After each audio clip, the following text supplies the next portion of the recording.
রাজধানীর নয়াপল্টন থেকে শুরু করে নাটোর জেলাব্যাপী ছাত্রদলের বিক্ষোভ। তারা বিভিন্ন গোপন তৎপরতার মাধ্যমে শিক্ষার্থীদেরকে বিভ্রান্ত করার অপচেষ্টা করছে। শাসনের অপচেষ্টা, অস্থিতিশীলতা এবং শাসকের অবহেলার বিরুদ্ধে আজ রাস্তায় এসেছে দেশের ভবিষ্যৎরা। দেখুন জেবিসি বাংলার বিশেষ প্রতিবেদন।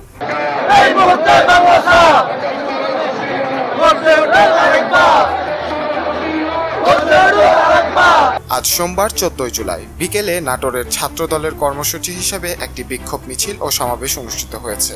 এই কর্মসূচিতে তারা প্রতিবাদ জানিয়েছে শিক্ষা প্রতিষ্ঠানে সুষ্ঠু পরিবেশ বিঘ্নিত হওয়া এবং দেশজুড়ে আইন শৃঙ্খলার পরিস্থিতির অবনতি।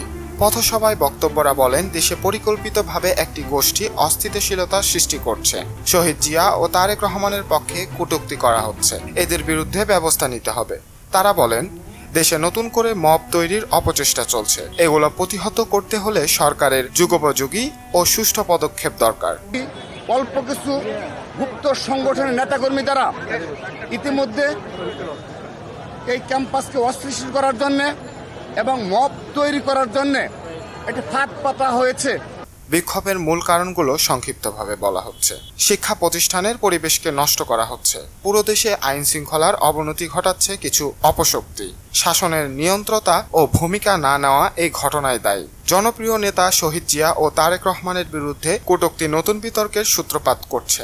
বাংলাদেশের স্বাধীনতা সার্বভৌমত্বের প্রতীক শহীদ রাষ্ট্রপতি জিয়াউর রহমান এবং বিএনপির ভারপ্রাপ্ত চেয়ারম্যান জনাব তারেক রহমানকে উদ্দেশ্যমূলকভাবে কটূক্তি করে এবং ভাষায় প্রকাশ করা যাবে না এমন নোংরা স্লোগানের মাধ্যমে ক্যাম্পাসগুলোতে মব সৃষ্টির পায়তারা করা হয়েছিল। রাজধানীতে নয়াপল্টন থেকে শুরু হওয়া মিছিল এখন জাতীয় যাত্রায় ছড়িয়ে পড়েছে। রাজশাহী, চুয়াডাঙ্গা, নাটোর সহ সকলেই একই দাবিতে এক হয়ে উঠেছে। এতে ছাত্রদল ঘোষণা দিয়েছে, দাঁত ভাঙা জবাব দিতে আমরা প্রস্তুত। সব অফিস এবং প্রশাসনিক শাখায় সন্দেহজনক কার্যক্রম নজরে রাখছে নিরাপত্তা বাহিনী। তারা সতর্ক অবস্থানে রয়েছে। সুষ্ঠুভাবে বিক্ষোভ পরিচালনাও নিশ্চিত করতে কাজ করছেন। দেশের ভবিষ্যৎ তারাই যারা শিক্ষার পরিবেশ রক্ষা করে, উন্নয়ন চায়। তাদের অধিকার আছে শিক্ষা, নিরাপত্তা ও সুশাসনের। সরকারের উচিত গুরুতর অভিযোগের প্রেক্ষিতে তাৎক্ষণিক পদক্ষেপ, আর না হলে অনিশ্চয়তা ও অস্থিরতা দেশের পথে পথে ছড়িয়ে পড়বে। আপনারা দেখছিলেন জিবিসি বাংলা, সত্য ন্যায়ের পথে। ধন্যবাদ।